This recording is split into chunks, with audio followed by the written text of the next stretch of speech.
50 kilos nga kabugaton sang sinsilyo nga benta sang Mits Co-op. Ginbululigan hakwat sa mga hold-upper sa Banwas ng Pavia.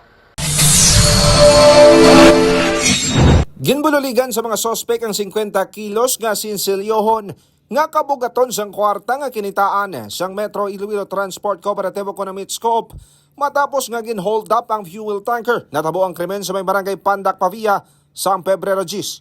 Sandig sa investigasyon, ang driver sang fuel tanker amo si alias Ron, 64 anyos, kag residente sang barangay Consolacion, San Miguel.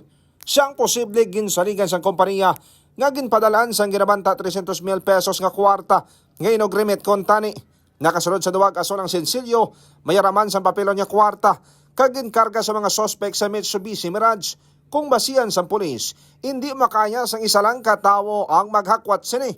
Sa pagpangusisa sang polis kay Ron, 3 ka ginaligar sospek nga nagtaya sa iya sang pusil, pero makaduludalay pangod naga baylo-baylo ang iya nga pahayag.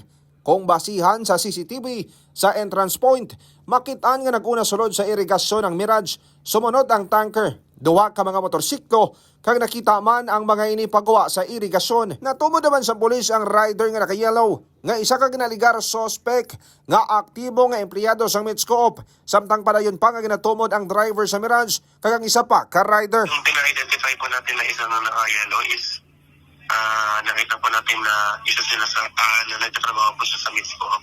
May naman nga driver sang modernized bus ining Soron, pero ti siya ginsaylo bilang driver naman sang fuel tanker.